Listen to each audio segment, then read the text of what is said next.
Hi, I'm Scott McLean from transmusicmastery.com, and in this video I'm going to program the Hope Pluck sound on Sylenth1 that Adam Sabo created on the Zebra 2 synthesizer. And the way I'm going to do this video is, rather than just start with Sylenth1 and only use Sylenth1, I'm going to be using Zebra 2 as the reference. And this is going to be very useful in understanding the nuances that are in sound and the differences between the two sounds. I think you can use the technique that I'm going to be demonstrating in this video and each of the videos as I program some of the different sounds on these different synthesizers from Zebra 2. I think you can use this technique to program pretty much all of the sounds, and this will help improve your critical listening skills and ultimately help you discern different effects that are being used on these different sounds, as well as differences in pitch, differences in modulation, and that type of thing. So let's go ahead and get started. The way I'm going to do this is, here is the Hope patch, and if I bring up, I've got two tracks here, Zebra 2 and Sylenth1. Each has the same MIDI clip, and I've soloed Zebra 2 right now. So let's listen to this.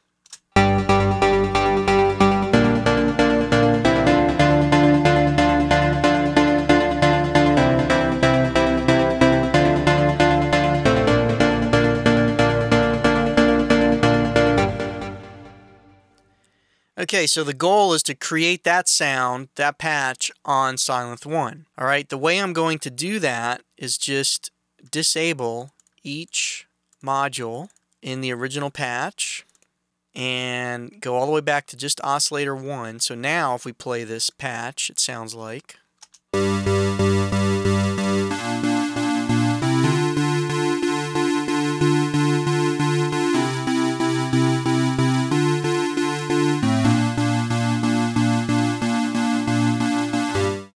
Okay, so what we want to do now is match that sound using Sylenth1. Okay, so I'm just going to move Zebra 2 out of the way, bring Sylenth1 in, and close that part of the live window. And this will allow me to solo back and forth. Now, let's take a look at how oscillator 1 is configured. It's set up for dual voices. There are no oscillator effects being used. Volume's at 100, the width is not at 100, so it's slightly wider than default. And we will be able to hear those differences in a moment between these two synths. And some slight detuning on these dual voices. And then let's look at the waveform. It's a pulse wave, square wave. So let's go ahead and set that up for Sylenth1. So I want to take oscillator A1, set its voices to 2, set the waveform to pulse, and now I'm going to increase the detune amount until it sounds like Zebra 2's oscillator. And for now I'm just going to hold down a C note. So first thing I notice is the pitches are different. Okay, so we've got a lower pitch on Zebra and a higher pitch on Sylenth1. Also, Sylenth1 is louder, so I want to make those corrections first. So in order to, just in case it's not clear, the reason that Zebra 2 is lower is because its global tune is set to -12, so it's 1 octave lower by default. Sylenth1, in order to match the pitch, we need to lower the octave, so we'll set octave to -1. So now, and now let's match the volume levels.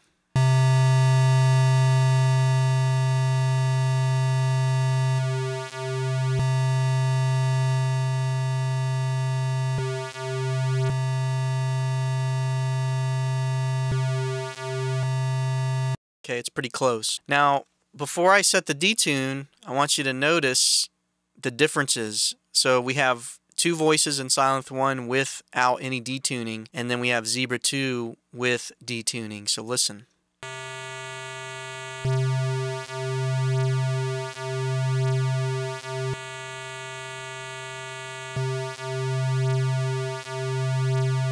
The difference between these two sounds is that phasing that's occurring between those two voices. So now I'm going to increase the detune amount slightly until I can get it to match very closely what's in Zebra 2.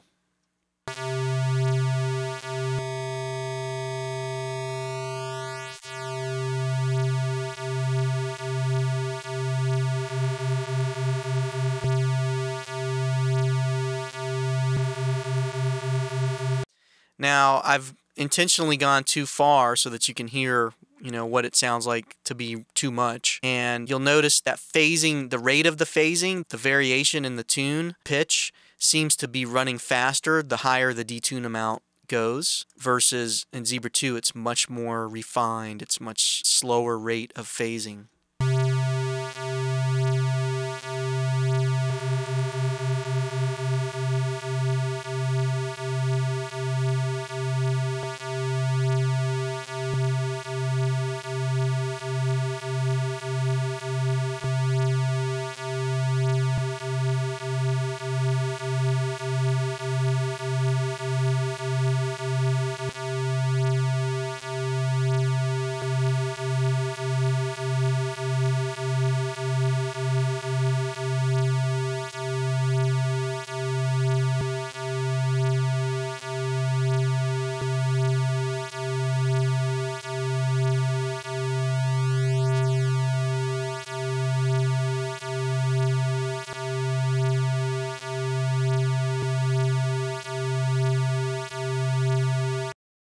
Okay, that seems to be about as close as I can get it. So next, I'm going to actually decrease the stereo width for a moment, make it mono, and then bring it up to where it seems to match the width of Zebra 2.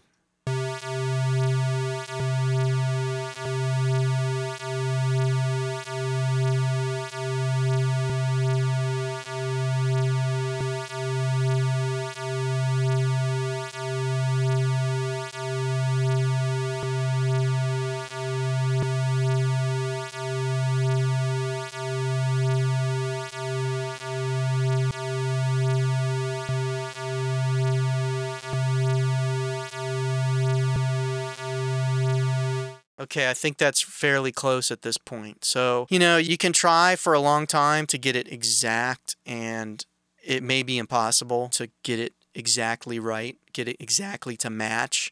It's not really a right or wrong, it's just how close can you get.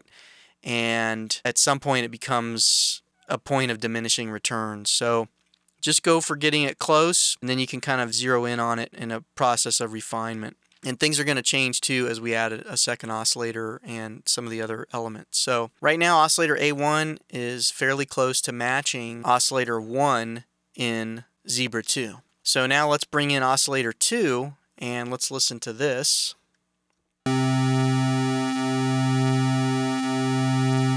So it seems it's added single wave. Let's look at the waveform. It's a pulse wave as well. It's pitched up 1 octave, no effects. A little bit louder than oscillator 1 and default width. So let's go ahead and try to match this one using oscillator A2 over here.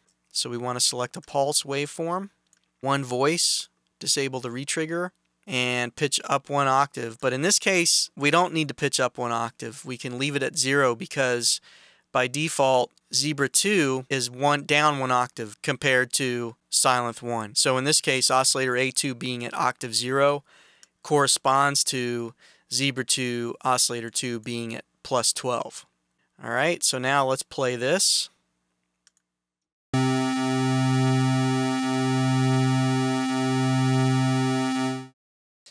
I'm going to bring the level down on oscillator A2. And then let's switch over to Sylenth1.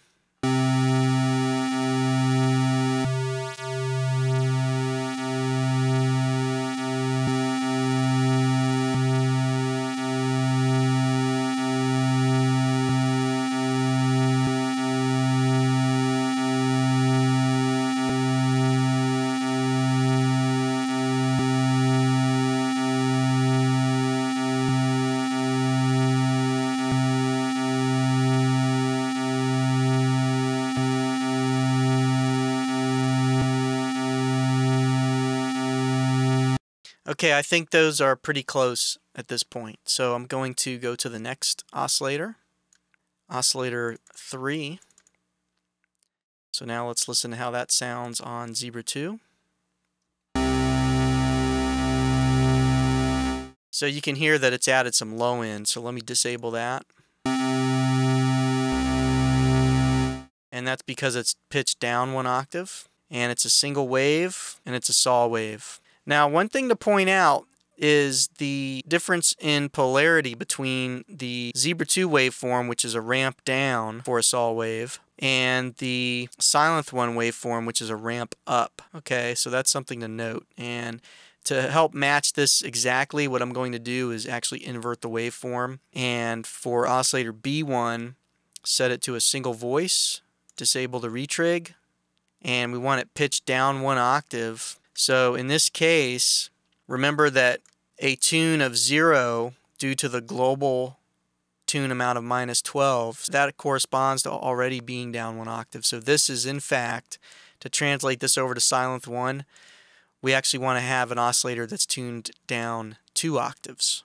So let's go back over to here, and we're going to lower oscillator B1. In fact, I'll just solo Sylenth1 right now, and I'll play a note and then bring the octave down 2 octaves.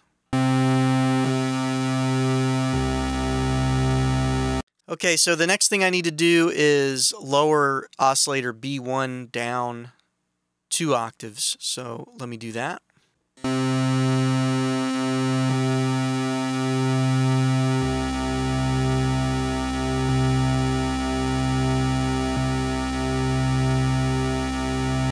Okay, so that sounds fairly similar to what the Zebra 2 is producing. And just to point out, this stereo width doesn't really have any effect when voices is 1, because there is only 1 voice, and it will be played. In effect, it's going to be a mono signal, so it will appear to be dead center in the stereo image, or at least assuming the pan is in the middle, is center. Okay, now that we have that sounding pretty good, the next thing to do is add a filter.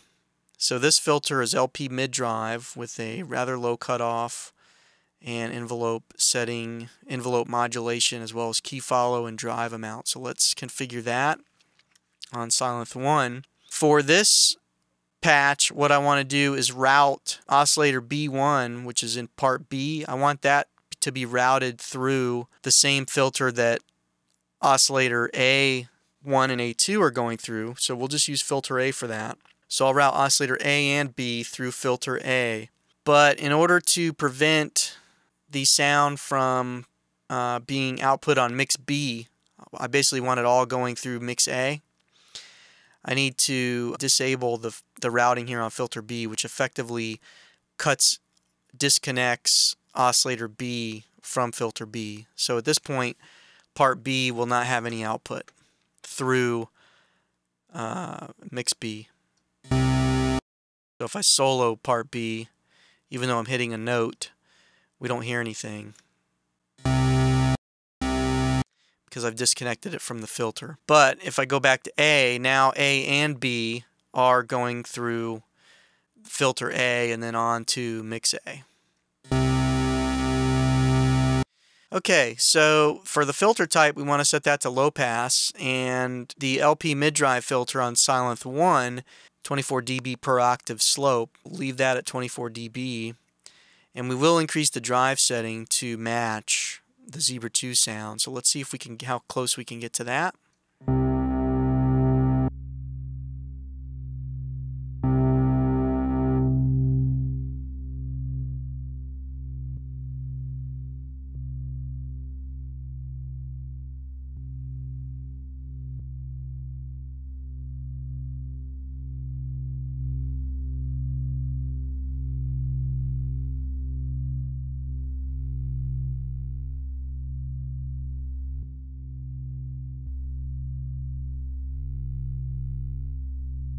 It might be a tad louder than Zebra 2, so I'm going to lower the mix main volume just a bit.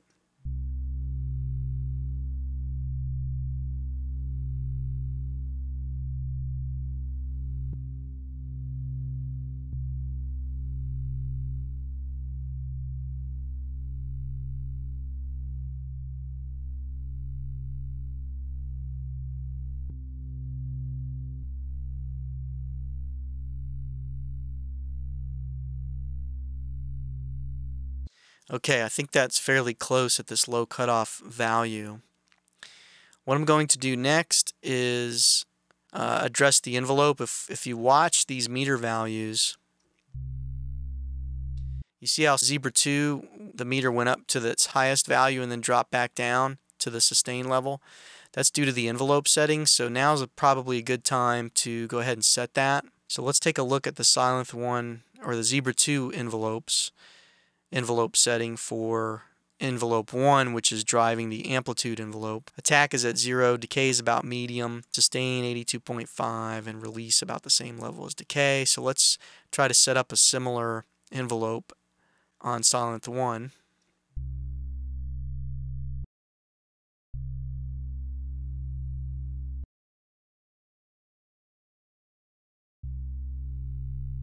So I want to increase my main volume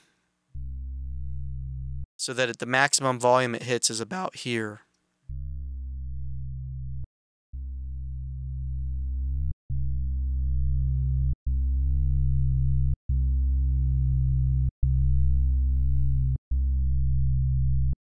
Okay, so that'll be the max volume, and then we'll have it sustain at the lower level. So I'll lower the sustain level until it matches.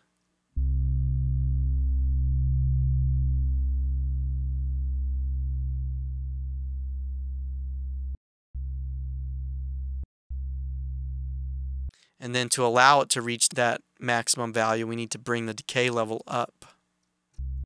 We need to increase the decay time.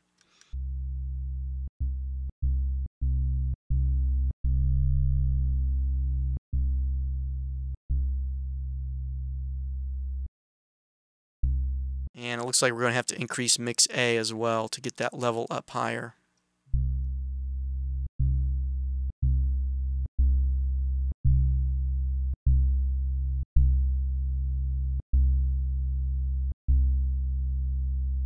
Increase decay a little bit.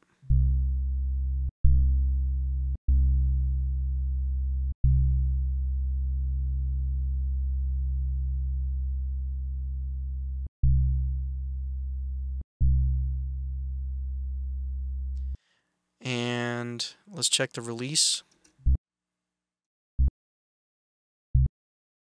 So here what I'm doing is just watching the 2 meters. We can listen too. Pan one to the left and one to the right. The Zebra 2 has modulation on the filter, so we hear the higher harmonics in that sound versus Sylenth1 because we haven't added modulation to the filter cutoff frequency. Let's go ahead and do that now. So I'm going to use modulation envelope 1 to modulate filter A cutoff frequency. So to do that, I click here and select cutoff A, and I'm just going to bring up the amount a bit, and then that will allow me to change the attack, decay, sustain, release, and zero in on the sound. So let's listen to that. In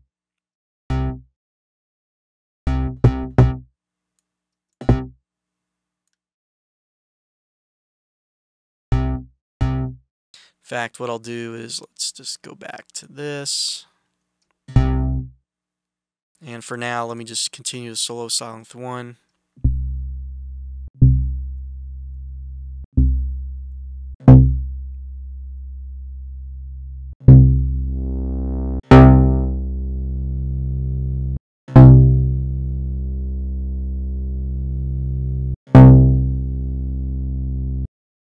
Alright, one thing that's happening is the volume adjustments I made here, I probably should have waited until after I had set this. So I'm going to bring these back down to 5. Then we'll make the final level adjustments in a moment.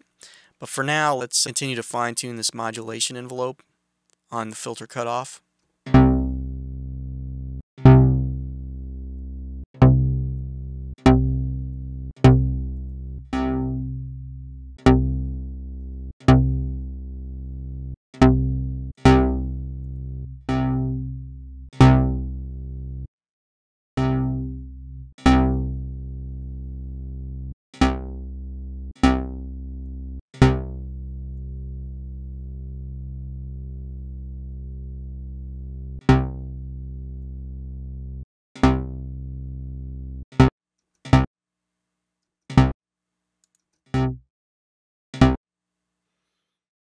So let's go ahead and increase the release a bit on the amplitude envelope.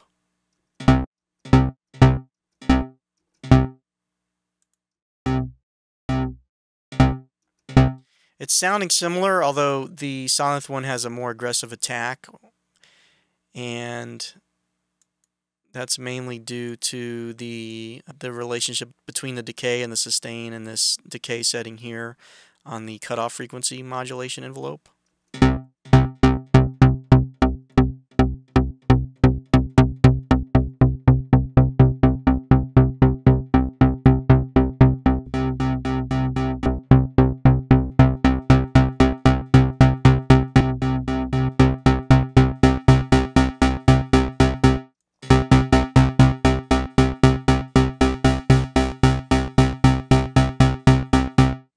So right now I'm just trying to get that initial attack sound, so I have to keep hitting that note repeatedly.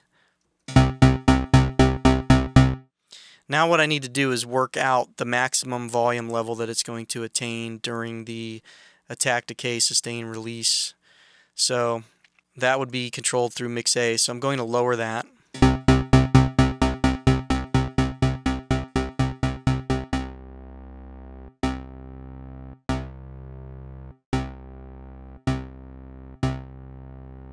If you watch these two meters, you can see that right now Sylenth1 has a faster decay stage as it goes from the maximum level. It drops to the sustain level. You'll see that hit the sustain level faster than the Zebra 2 meter, which means we need to increase the decay stage of Sylenth1.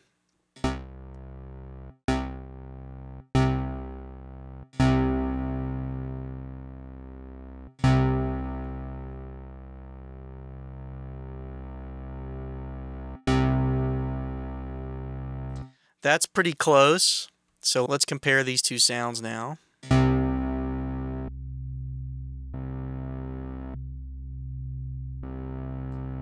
So Sylenth1 still sounds too bright, and we need a warmer sound like we have in Zebra 2, so let's adjust the filter cutoff frequency a bit.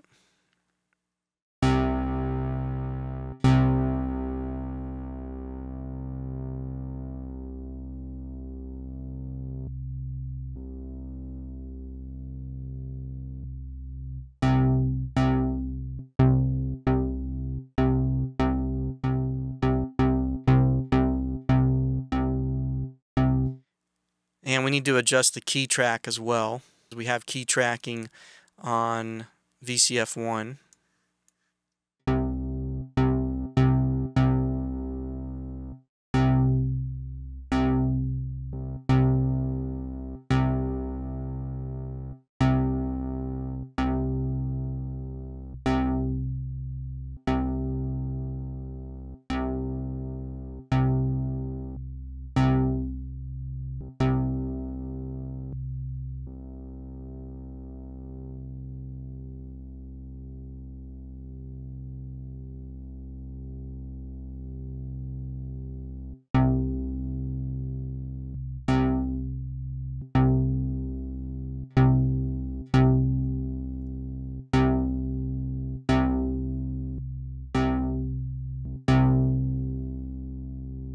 Lower the decay a little bit.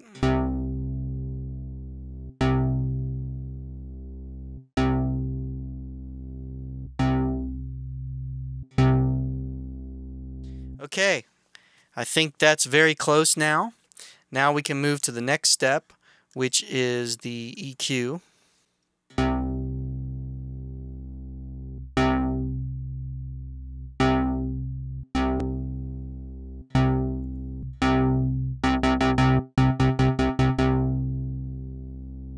And if we look at this EQ, basically we've got a boost here between 1.75 and 3 kilohertz, high shelf lifting the highs, and then sloping down with a slight bump around 400 hertz.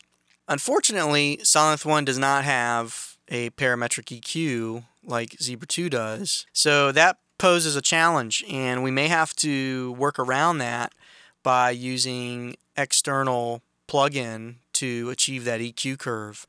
But I'll see what I can do with this EQ. In effect, what we have is a bass We can control the bass, the gain, and then the frequency at which the bass is boosted, and then a treble gain and treble frequency as well. So let's see what we can do with this.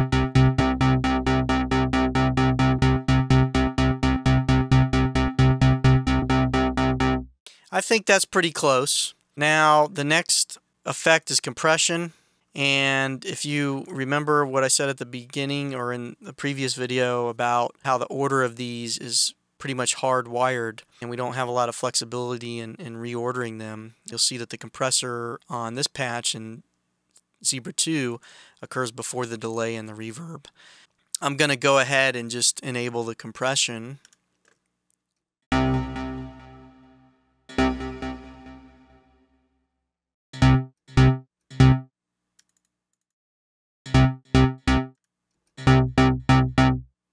And what I did there off screen is I just disabled the delay and reverb before I had that set like this. So I just turned those off.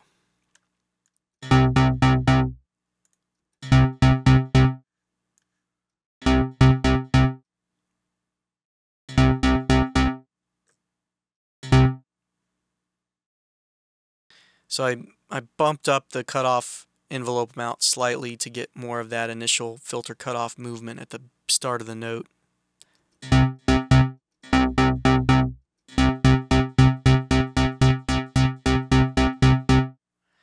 Okay, so with the compression, we want the ratio. Basically, we got to look at what kind of effect is this having on the patch in Hope on Zebra 2.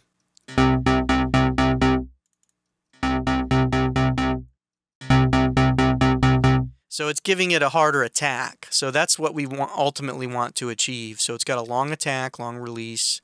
Threshold is low enough to apply some gain reduction, and then it's mixed it in. So we want to bring our attack up, our release up, and bring threshold down until once it kicks in and gives us a harder attack. Solo Sylenth1.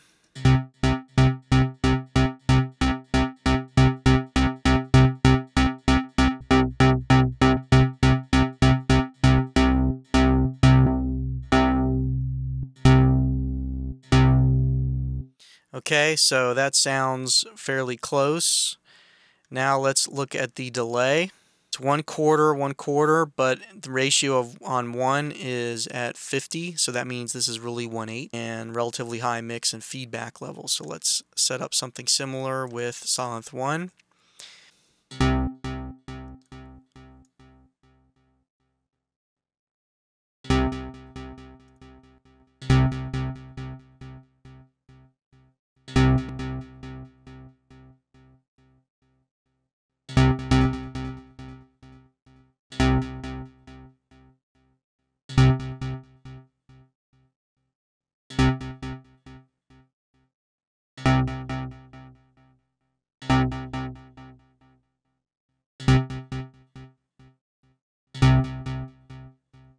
Okay, so those delays sound similar. Next, let's look at the reverb.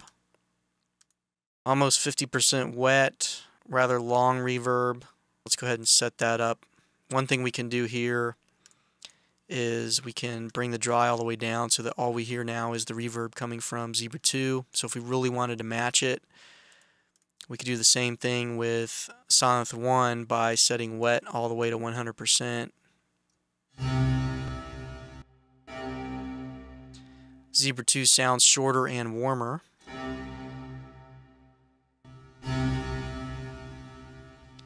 So let's increase dampening on Sylenth1.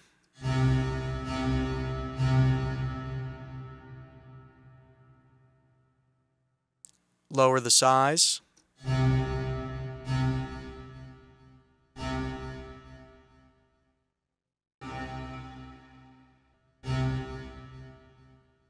Set pre-delay to 0.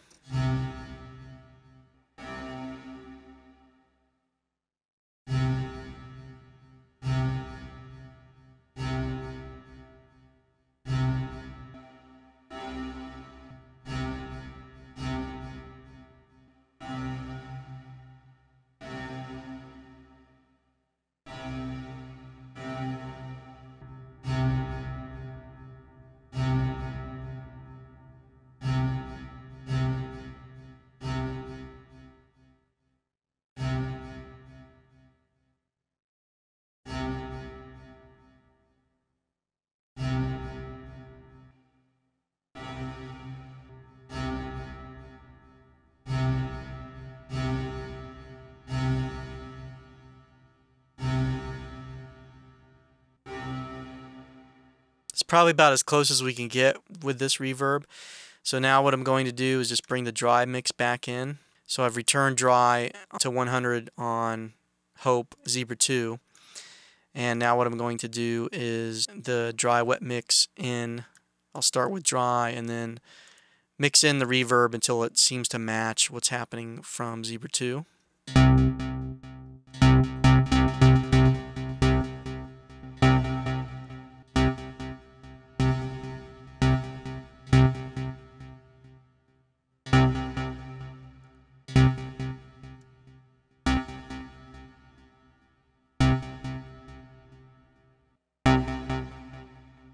Okay, so those are fairly close. It's not exact, but it's fairly close. And now let's hear how the patches sound, or how the MIDI sequences sound. So let's listen to Sylenth1.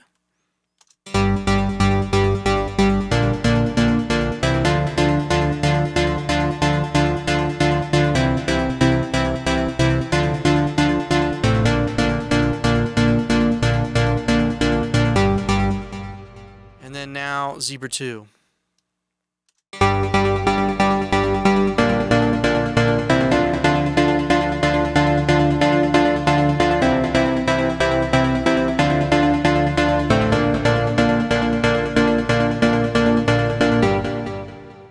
And now what I'll do is I'll play it and I'll switch back and forth between the two.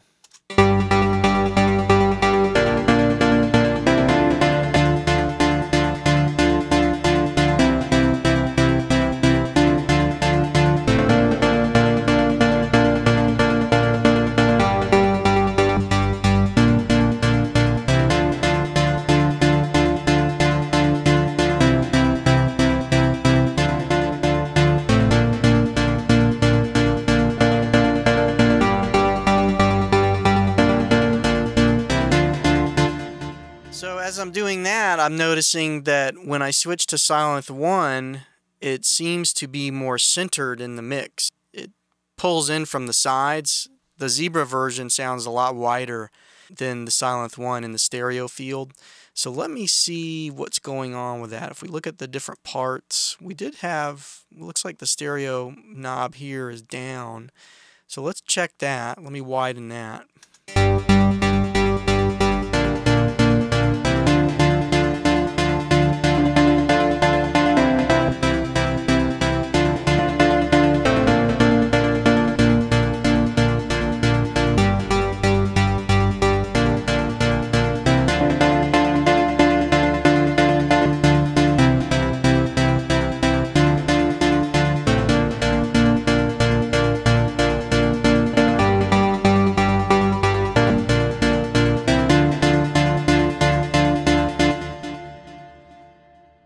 Okay, and that's it really. That's about as close as I can get it in this video, and it sounds pretty close, although not exact, and the differences in the synthesizer architecture as well as the way the filters work, those types of things contribute to the overall sonic differences between these two patches.